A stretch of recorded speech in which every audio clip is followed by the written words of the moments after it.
मज़ल flash. तो काफ़ी दिनों से मुझे रिक्वेस्ट आ रही थी कि मज़ल फ्लैश के ऊपर ट्यूटोरियल निकालो, तो मैंने सोचा बना देता हूँ, क्योंकि ये काफ़ी कॉमन इफेक्ट है जो आपने सीरीज़ या मूवीज़ में देखा होगा। एंड इसको बनाना काफ़ी सिंपल है। जैसे कि मैं इसको थोड़ा रेफरेंस वगैरह देख रहा था, कैसे दिखता है, कैसी शेप होती है। तो मैंने यहाँ पे एक ये शटर स्टॉक का ये देखा।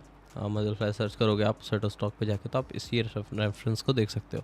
तो उसमें बेसिकली मेन एक आपकी कोर है, ये वाली ओके, एक मेन कोर है एंड देन यहाँ पे कुछ एक्स्ट्रा कोर्स हैं छोटे छोटे, ठीक है। तो ये एक बेसिक शेप है मज़ल फ्लैश की। तो यही मैंने बनाने की कोशिश किया और इस इफ़ेक्ट को काफ़ी इजी तरीके से बनाया हुडनी में, जिससे कि आपको कोई दिक्कत ना हो, बिना कोई वैक्स के, बिना किसी उसके। ओके, तो मैंने यहाँ पे आया एंड सबसे पहले मैंने नॉर्मल बनाई थी, तो मैं इसको हटा देता हूँ अभी। पहले मैं आपको दिखाता हूँ मज़ल फ्लैश बनाई कैसे थी मैंने वो। तो यहाँ पे ये एक वॉक थ्रू है मैंने क्योंकि इसको मैं सुबह से बना रहा था एंड इसमें अबाउट 2 आवर्स लग गए थे, 2 से 2.5 घंटे लग गए थे पूरा आउटपुट निकालने में। तो इसको अगर मैं इस बेसिक से बनाता, स्क्रैच से बनाता, तो काफ़ी ज़्यादा टाइम लेंथी हो जाती वीडियो। सो मैं आपको दिखा देता हूँ वन बाय वन क्या किया मैंने। तो मैंने यहाँ पे कर्व ड्रॉ किया है फ्रंट व्यू पे जाके, यहाँ पे ये देख सकते हैं आप, इस तरीके से कर्व ड्रॉ किया है। एंड देन उसके बाद थोड़ी सी एडिट वगैरह की है कर्व को, ओके। एंड देन यहाँ पे रिसैम्पल ऐड करके मैंने इसको स्मूथ कर लिया, ये रहा। एंड इसके बाद रिवॉल्व ऐड कर दिया उस पर, ओके, ये रहा। तो इस तरीके से कुछ लग रही है ये। एंड इसके बाद सब डिवाइड किया मैंने इसको और इस पर नॉर्मल जनरेट किए, ठीक है। सब डिवाइड करने के बाद अगर मैं आपको नॉर्मल दिखाऊँ, अभी ऐसे है, मैंने पॉइंट पे नॉर्मल जनरेट किया। और मैं चाहता था इसकी नॉइस जो क्रिएट करूँगा ना मैं, यहाँ पे आप देख सकते हैं, दिखाऊंगा। तो मैंने इसके नॉर्मल को थोड़ा आगे की तरफ शिफ्ट कर दिया, आगे की तरफ टिल्ट कर दिया। तो ये देखो, अभी ऐसे, पहले ये ऐसे थे, मैंने थोड़ा आगे की तरफ ऐड कर दिया उसमें वैल्यू 0.5 नेगेटिव एक्सिस में, तो इस तरफ हो गया। इसके बाद मैंने ट्रांसफॉर्म की सिंपल और स्केल अप कर इसको, ओके। और इसको हाइड कर देता हूँ मैं। बाकी हमारी ये शेप हमारी बन के तैयार हुई है, ठीक है। एंड इसके बाद मैंने यहाँ पे नॉइस डाली है वॉप के थ्रू। आप चाहें तो माउंटेन नोड के थ्रू भी डाल सकते हैं। मैं दिखाता हूँ आपने कैसे डाली है इसको, और इसको नॉर्मल पे विजुलाइज करेंगे तो बेटर दिखेगा, ओके। तो मैंने यहाँ पे क्या किया है, मैंने डिस्प्लेसमेंट थ्रू नॉर्मल किया है। और यहाँ पे ये तो एनिमेशन के लिए किया था मैंने, इस ये कुछ नहीं है, ठीक है। एक टर्बुलेंस नॉइस लिया, यहाँ से पोजीशन टू पोजीशन कनेक्ट किया और उसको डिस्प्लेसमेंट अलोंग नॉर्मल में अमाउंट में दे दिया, ठीक है। अब यहाँ पे जितने भी मैं यहाँ पे नॉइस वगैरह ऐड करूँगा, फ्रीक्वेंसी वगैरह, वो यहाँ पे इफ़ेक्ट होगी, यू कैन सी इस तरह से, ठीक है। तो मैंने एक सिंपल सी नॉइज़ बना लिया और उसको पोजीशन पे दे दिया वापस से। और एनिमेशन के लिए ये आप देख सकते हैं, इसमें एनिमेशन है, पर फ्रेम एनिमेशन है। तो मैंने पे फ्रेम लिया है एक्स एक्सिस में, ओके। एंड आगे की तरफ रखा है उसको, ओके। यहाँ पे इस डायरेक्शन में रखा है -x में, तो इसलिए मैंने निगेट वगैरह डाला है, मल्टीप्लाई से स्पीड वगैरह आप चेंज कर सकते हैं, ओके। इसके बाद यहाँ पे मैंने इसको नॉर्मली मर्ज कर रहा था मैं, ओके। यहाँ पे भी मर्ज, इसको डिलीट कर दो। अब मुझे चाहिए था इसके ये वाले पार्ट्स जो यहाँ पे है ना, ये ट्रिक्स जो ये दिख रहे हैं आपको, ये भी बनाने थे। तो मैंने इसको ट्रांसफॉर्म एक और कर लिया इसको, ठीक है। सेम थोड़ा सा आगे ट्रांसफॉर्म किया, ये देखो, थोड़ा सा आगे किया एंड थोड़ा सा लेंथ वो कर दिया, स्ट्रेच कर दिया। और यहाँ पे एक वैल्यू डाली है मैंने, फिट रैंड, एंड यहाँ पे रैंडम वैल्यू चाहिए थी मुझे। आप देखोगे इसको चला के तो ये छोटी बड़ी हो रही है, like on basis on this random value, okay. क्योंकि मुझे थोड़ा वेरिएशन चाहिए था इसमें। एंड देन फिर उस पर नॉइस डाली है मैंने, नॉर्मल सी नॉइस है, ज़्यादा कुछ नहीं है, ओके, लाइक दिस।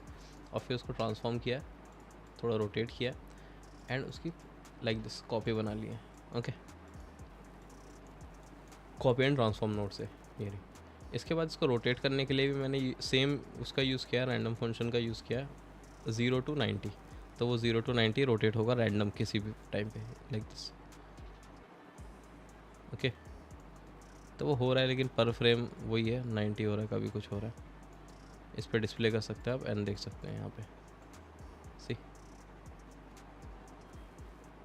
तो ये मुझे थोड़ा रैंडम वैल्यू दे दी और स्केल अप भी हो रहा है, स्केल डाउन स्केल अप भी हो रहा है, सो जो कि काफ़ी सही चीज़ है, ओके। और ये एनिमेशन भी है इसमें, ठीक है, ये भी देख लेना।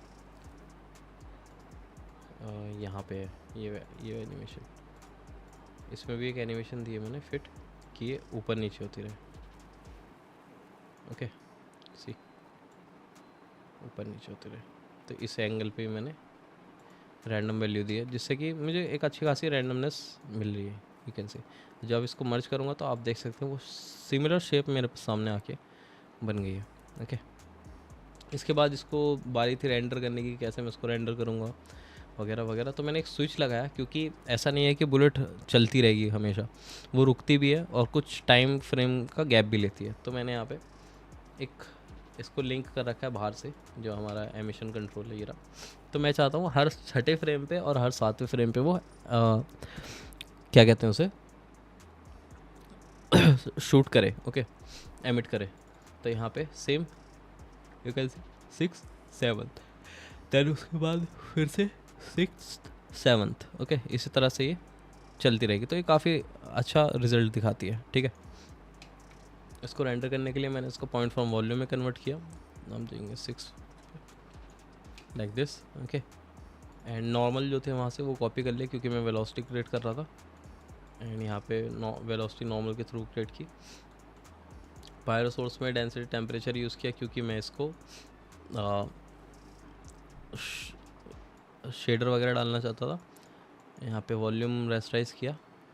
तो एंड इसमें यहाँ पे फिर मैंने दोबारा ट्रांसफॉर्म किया, क्योंकि मैं अब गन की पोजीशन के ऊपर करूँगा इसको।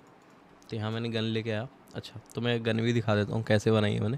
मतलब ये ऐसा कोई मॉडल नहीं है जो इसके साथ में ज़ॉम्बी था ना, ये ऐसा नहीं आया था, ये अलग अलग मॉडल्स है। ओके, देखो ये मैंने मिक्सअपों से डाउनलोड किया था, ये रहा। ओके, एंड ये मैंने स्केचफैब से डाउनलोड किया गन का मॉडल।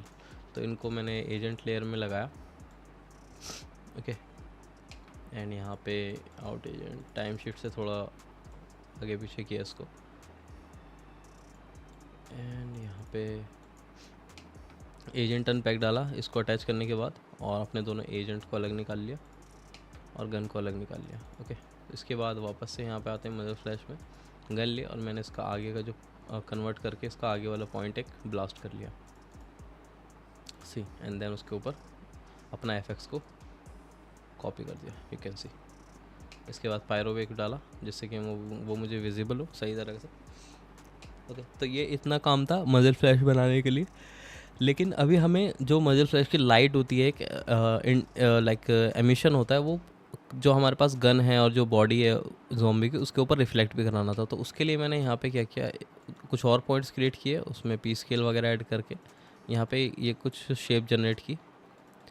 एंड थोड़ा सा आगे करके यहाँ पे आप देख सकते हैं, अगर मैं जियोलाइट और इसको एक साथ दिखाऊँ, जियोलाइट को और ज़ॉम्बी को एक साथ दिखाऊँ लाइक दिस, ओके। अब इसको रेंडर करने की बारे तो मैं मंत्रा में भी कर सकता हूँ और मैं कर्मा भी कर सकता हूँ। कर्मा में करोगे तो थोड़ा फास्ट रहेगा, तो मैंने सारा सेटअप जो है वो कर्मा के अंदर किया है। ठीक है, तो इसको हाइड करूँगा मैं यहाँ से, जस्ट टेस्टिंग पर्पज़ के लिए लाइट वगैरह ले रखी थी। एंड स्टेज पे जाएंगे, यहाँ पे भी आपको एक सिंपल सेटअप मिलेगा देखने को, you can C, okay. And यहाँ पे मैं इसको बैकग्राउंड को हटा देता हूँ, ओके, लाइक दिस। तो मैंने गन इंपोर्ट कराई, ज़ॉम्बी इंपोर्ट कराया अपना, ओके। ये दोनों चीज़ें इंपोर्ट कराने के बाद मैंने यहाँ पे अपना मजल फ्लैश विजिबल नहीं होगी, मैं दिखाता हूँ 6 फ्रेम पे, इतने विजिबल नहीं है। और जियोलाइट आपको दिख जाएगी, ज्योमेट्री जो है, ठीक है। चारों को मर्ज किया, मटेरियल क्रिएट्स किया, यहाँ पे मैं दिखाता हूँ आपको। ये जियोलाइट के ऊपर डाला है मैंने एमिट मटेरियल। इसके अंदर जाएंगे तो आप यहाँ पे देखेंगे एमिशन 500, कलर ये रखा है और बेस कलर 0, सॉरी। गन के ऊपर मैंने नॉर्मल एक ग्रे शेडर डाल दिया, आप देख सकते हैं ब्लैक कलर का, एंड उसकी रफनेस थोड़ी सी बढ़ा दी है। और जो इसके साथ जो मटेरियल आए थे वो मैंने एज इट इज़ इस पर डाल दिए ज़ॉम्बी पे, ये हो गया। इसके बाद असाइनमेंट्स में आप देखोगे तो मैंने यहाँ पे सब पे वही असाइन किया है, ज़ॉम्बी पे ज़ॉम्बी का मटेरियल, गन पे गन का जियोलाइट, एंड मदर फ्लैश के लिए यहाँ पे आप देखो कर्मा पायरो शेडर, और इसमें मैंने फायर वगैरह की इंटेंसिटी 250 रखी है, सोर्स रेंज ये है, बाकी सब ऑफ है। ये स्मोक इनेबल है, तो इससे कुछ फ़र्क नहीं पड़ता स्मोक से, ठीक है। इसको आप ऑफ भी कर सकते हो। बाकी इन सबको असाइन करके एक इन्वायरमेंट लाइट दी है मैंने। एंड यहाँ पे रेंडर सेटिंग में एक इम्पॉर्टेंट चीज़ आपको जो करनी है वो है जो आपने एमिशन लिया ना, एमिशन जियो लाइट जो है, उसको आपको यहाँ पे देना है प्रिमिटिव्स में, एंड यहाँ पे इसको कर देना है रेंडर विजिबिलिटी को ऑफ कर देना है यहाँ से, इनविजिबल टू प्राइमरी, अदरवाइज़ वो दिखेगी। और यहाँ पे लाइट्स में आके उसको ट्रीट एज लाइट करना है, ठीक है, तो वो एज अ लाइट वर्क करेगी। बाकी कैमरा है एंड आपका मजल फ्लैश वगैरह, कर्मा रेंडर सेटिंग्स जो भी है मैंने 56 दी है सैम्पलिंग, और एडवांस में जाके बकेट एंड कैशिंग पे इमेज मोड को बकेट रखा है, प्रोग्रेसिव पास वन और बकेट साइज डिफ़ॉल्ट है। बाकी ये तो डिफ़ॉल्ट सेटिंग्स हैं, आप तो अपने अकॉर्डिंग चेंज कर सकते हैं अपने सीन के अकॉर्डिंग।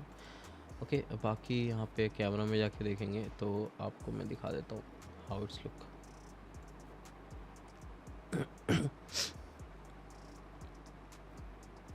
ओके, तो ये इस तरीके से दिख रहा था, जो काफ़ी सही है। आप इसकी इंटेंसिटी और बढ़ा सकते हैं अगर आप चाहें तो। नॉर्मली यहाँ पे जाके कर्मा पायरो शेडर में आप इसको कम भी कर सकते हैं, तो इट्स नॉट लुकिंग गुड ना। आप यहाँ पे इसको 800 और मैंने इसको 800 500 का रखा था, आप 800 कर सकते हैं। Can see looks more bright. Okay, so यही था इसमें। आप बाकी अदर इफेक्ट भी ऐसे ही बना सकते हैं, किसी भी गन को यूज़ कर सकते हैं, किसी भी ऑब्जेक्ट को यूज़ कर सकते हैं, whatever you want to do. And मैं मिलता हूँ आपको नेक्स्ट वीडियो में। Thanks for watching and subscribe the channel if you are new to the channel. Bye bye.